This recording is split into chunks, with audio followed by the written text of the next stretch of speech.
With all of the crazy things going on in the world and in Canada, Toronto, where I live, I thought, why don't I just start doing plein air? So, what I'm gonna do is go to the art store and I'm gonna look for what kind of art supplies they have and share with you how I'm gonna build out my plein air travel kit.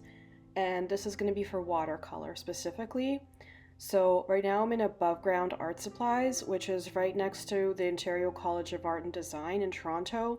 And this is catering towards students. So they've got really knowledgeable staff that can help you if you have any questions. They're really helpful to me. And I just wanted to share with you some of the prices if you want to just buy a kit straight out from the art store, what you can expect with watercolors, and some personal tips that I can share with you later. So here I'm just looking at the palettes. As you can see, they start around the $30 range. And the brushes, also you can see some of the prices. They range in quality. You can find very budget-friendly brushes.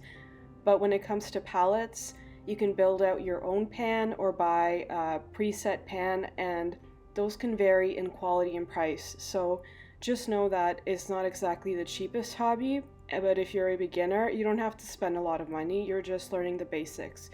And the more expensive, I would only recommend if you are an experienced or professional painter. So this is an empty pen and they sell it here for $10.99, which is a pretty good price. And there's also bigger ones where you can add more half pans inside.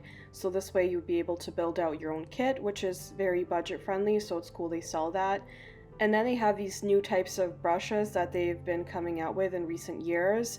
It's like a plastic water-filled brush, so when you squeeze it, it releases water, but I would say it would take some practice getting used to before you use it on a regular basis.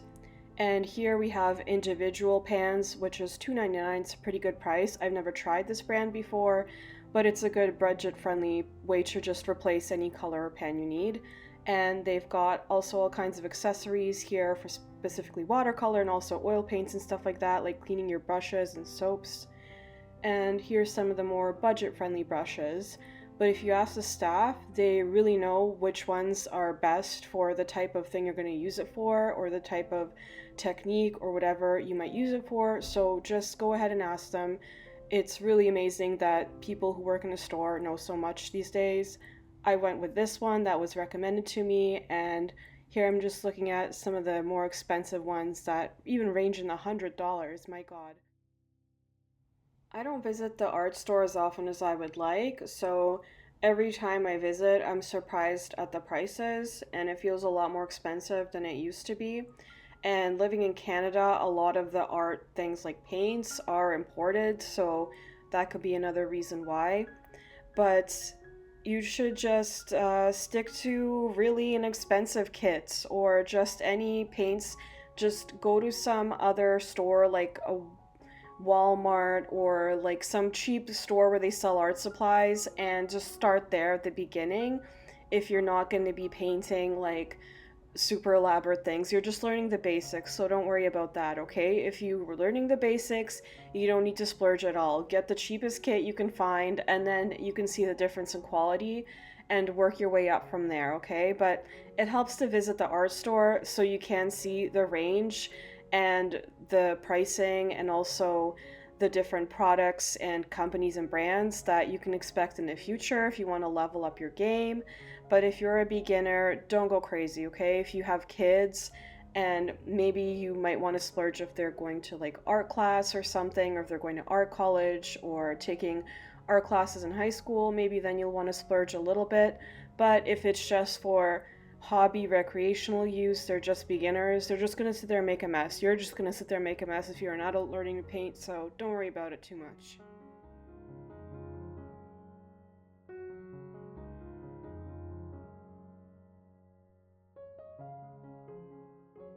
So now I'm in DeSera's, which is another art store you can find here in Toronto, and I'm surprised that there's like such inconsistent pricing across different art stores. So it helps to check out 2 or 3 different art stores because the prices are shockingly different. This kit here reminds me of a Gundam thing that you like expand and it comes apart and you put it back together. So anyways, but you can see the different price ranges, and sometimes they offer different products or brands that they don't have in other locations. So it's good to check out one or two art stores if you're really serious about this. And I found that DeSeries, it had a lot more better pricing for beginner friendly kits, while Above Ground was kind of mixed, catered towards college art students. So it's a mixed bag there. But DeSeries, I think it has more like kid friendly products as well. And also more professional things as well. But I think DeSeries, like, look at this one, it fits into like a eyeglass case. So you can see also they have like lots of different like puzzles and stuff for like if you're trying to get like smart toys or things like that too, they have those as well. But anyways, like they have kind of the more standard brands you find at every art store, but it helps even if you look online to compare the prices to know what you're getting into. So there's also DeSeries, Above Ground Art Supplies, which we visited earlier, and there's also another art store called Curry's, and Curry's is really good, but their locations, I don't know where they are right now, if they're closed or open, so you can look them up online as well.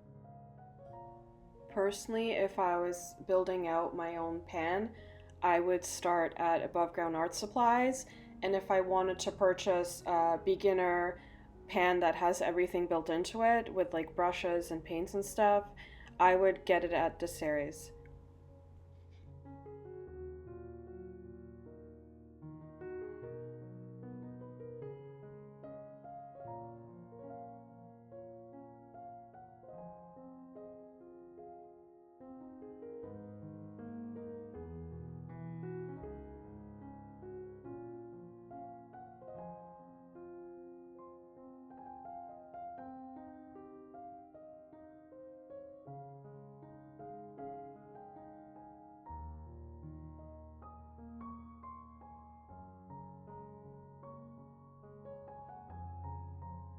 And art stores are truly one of the greatest retail shops out there that still has specialized products. Like they have water protective folios and other so many accessories you can get, and things that you don't even need for art. They just have like really cool stationery there. So just check it out if you really like stationery too. Help keep these people in business.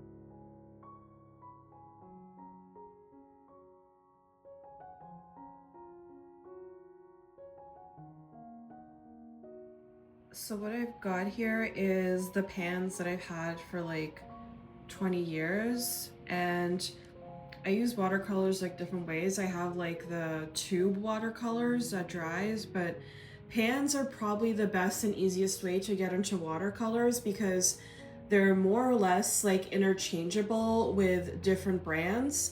So you can use them with different brands or different um, like pan inserts. Like probably this one here is a better quality one, and then this one here is like a clear plastic, so it's a little bit thicker, you can see, but it came in this, like it came with this insert. And what happened here is I'm just cleaning it, so I don't know how old it's been sitting there and collecting dust, so I'm just cleaning this, and like these would fit into here, they slide in pretty well, but these would fit in here also. So the standardized kind of metal pan things you can find at any art store, they'll pretty much fit with each other, so it's a good investment if you're seriously getting into watercolors, because that way you can just build out or switch different colors. Like see, like some colors like I'm using more than others, some I'm not using at all, so once you use those up more, you'll know which ones you need to replace. You don't need to buy 12 or 24 brand new colors because you just need one or two, okay? You might just need to replace like a few handful every few years or every few months. So it's a way that's, I think, also economic, I guess, if you look at it that way. But if you're just a beginner, just like work with what you have, okay? Like even if you're not a beginner, just go through all of your like little art cabinets and where you have all these things kind of hidden, and just go through them and start with what you already have, because that's going to be the easiest way, be the least barrier to entry, and you don't have to spend like another $100 on new art supplies because it is getting more expensive now. So just find what works for you, because honestly, like think back in the day, like what were artists using, okay? Like they work with what they had too. I'm just actually like, I don't know if you can see, but I've left these sitting on the table not being covered, and they're just collecting dust. So what I'm gonna do is this, I'm gonna clean them out with water and dry them. Like watercolor, it's hard, right? But like in this humid weather, especially in the summer, it gets sticky. So things like dust and little hairs and stuff can stick to it. You want to keep it clean and covered and closed. Now this one is old, okay? And here's my concern is I don't know what this weird gold speckle thing on it is. I don't know why it's there. Maybe it was from a previous art project of mine. I can't remember, but it is concerning because I don't know what it is, but the color looks fine. So I'm just not gonna touch it, okay?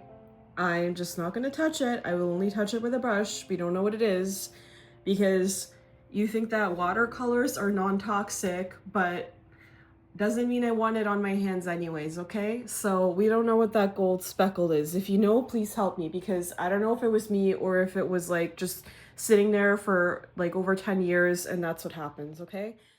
Honestly, what is that? Like, see this, for example, I don't even know what color that is. It looks green on the top, right? But you can see it's brown. I don't even know what color I'm using anymore, so look at the difference. So I basically used a thick, soft, watery brush to wipe off the top layer, and with water, obviously. So I just like made a little puddle inside and I wiped it off and emptied it, and I'm drying them now. So spoiler alert, this yellow green one was actually green. So now that I know what color it's actually underneath and it's not mixed with other colors, so I could start from the beginning, and look how glossy and clean they look now. So I'm just gonna put things back in this little tray, and I guess I'll do it by color, obviously, but by tones. So yellow. So yeah, I'm not sure if stuff sliding out sideways is the best design for this. Black? I think that's black. Can't be green, because sometimes green and black look so close together. And then this brown. So that's gonna go back into the case. I guess I could use this tray part to like mix paints in if I really want to and just clean it after. And you're wondering what I'm gonna do with these ones here. I'm going to put them back in this plastic thing. It came out of a box, right? I'll just use them as backup for now. So what I have here to start is, we obviously need paper to paint on, right? I have this little folder, and it's plastic, so it does give you a little bit of like waterproof protection, but it's not exactly waterproof. You can find waterproof sealed little containers to hold this, little folding papers at the art store, at Muji. So basically I have watercolor papers, and I like here that you can separate it. So if I want to keep smaller sizes, or if I want to separate the ones that I painted on and the dry ones together once they're fully dry, I can just keep them all in one place, and that's pretty easy. Then I have my pencil case, which I showed in my last video. I just sewed the little edges here. This is just a vintage Hilroy pencil case that I just never got rid of, and I thought it could work. This one has mesh, so anything that needs to dry can dry if it's open. However, being said that, because it's mesh, things can leak from it too. So make sure anything you put into your pencil case, you're dealing with watercolors. So you want to make sure everything is fully dry and nothing is leaking before you bring it inside your purse, your bag, or whatever you're carrying your stuff in. I purchased this at Above Ground Art Supplies. It's just a little $1 plastic container to hold water. You can probably just like upcycle any small tiny shampoo bottle. You know, you see those everywhere. But this one I bought specifically at the art store because they probably thought about this, and the lid seals water very tightly because, again, I don't want things to spill. Then next I have brushes. These are small enough to fit inside of a pencil case because obviously some paintbrushes are like very, very long, but these ones are the smaller sizes is in length. So this one, the person at the art store recommended it. This one's from Above Ground. It's, I forget, the brand is Above Ground, but this is a size 4, and this one, it's like pointy enough and kind of thick enough to hold on to water, so I'm okay with it for now. And this is just a detail brush. This one is Winsor Newton number 2. I don't know if it's like the best detail brush out there, but I'm sure there's better ones. It's just the one I've always been using and it's worked for me. And the person at the art store also recommended to keep a little plastic thing on so it holds its shape. Then I have my mixing pans, just your average lid from any type of can.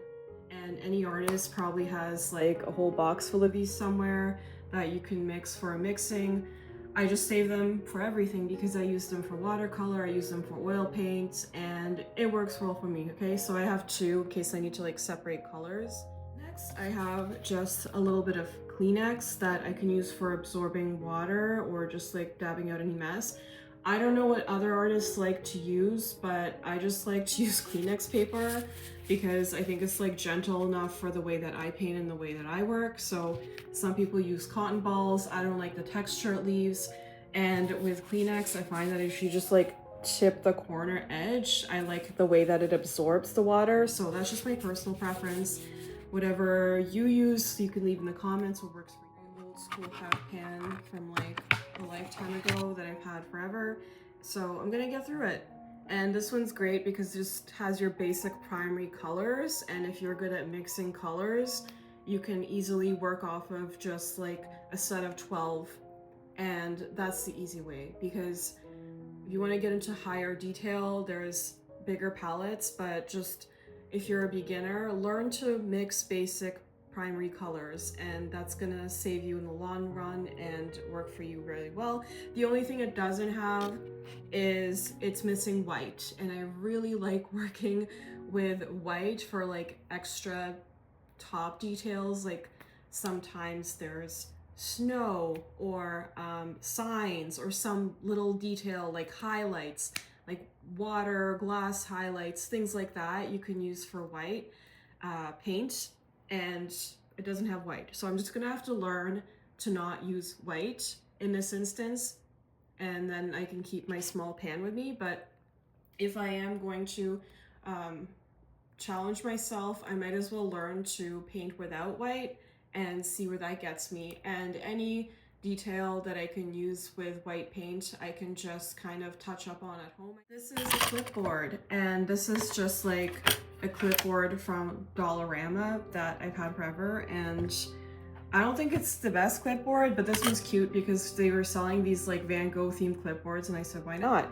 So this one, you can see it's like compressed paper.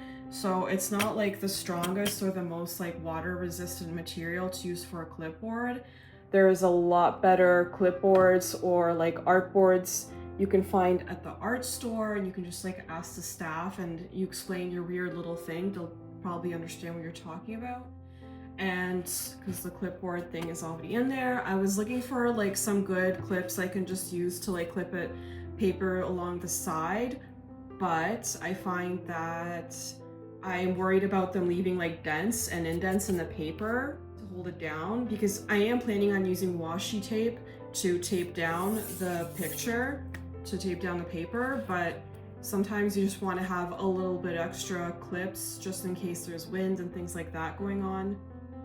So I was gonna use I was thinking of fitting this in here, but it felt really tight still. So for now, I'll just keep my brushes in here, and I'm just gonna like clip this onto this back thing like this. People really want to max out on making things as tiny as possible, but you still gotta bring paper. And if you're gonna bring large paper, you might as well like make room for extra stuff, because if you wanna, unless you wanna paint like really tiny paintings, you can go ahead and like pack, like I would be able to fit really tiny small pictures in here to paint, right? But I want to paint like normal sized paper, so because sometimes working on really tiny paper is not comfortable for everyone. So just start with basing it off the size of paper you want to use and the size of paper you can realistically sit outside with, and then work from there. Because once you have a large giant piece of paper, then you can fit more stuff. You have the room. You're gonna have to like make a big space for yourself anyway. And I'm gonna add washi tape. If you don't know what that is, it's like a special kind of tape that's really thin, or it's not as sticky. I don't think thin is the right way to describe it. It's not as sticky as like a masking tape. So when you tape it around the border of a paper, you just make sure it's like taped down really well so that any water doesn't leak through it. And when it peels off, it doesn't tear away the paper. If you peel it off carefully, it's not going to tear out the paper. So you can have really clean border edges on your watercolor picture, and it leaves like a nice border frame. I also have small scissors. I'm sure they sell even tinier scissors than this, but I'm going to use this for cutting the tape. And if I want to maybe cut smaller paper, that's the only other use I can think of for this, so I'm going to do that. I actually managed to like fit the clipboard in here and fit the paper in here, so that can all stay in one thing. Oh, will it fit? Let's see.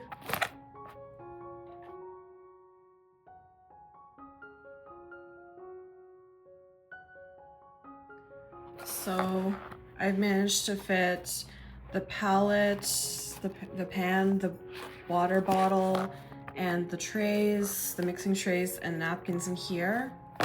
And in this one, I'm gonna fit the brushes and the scissors. So there you have it. If I really wanted to struggle, I could fit it all into here as well, but I don't want to struggle, and you don't have to struggle either, just for aesthetics. So that's just what I'm gonna do. I'm gonna then clip this onto here, and it'll travel like this.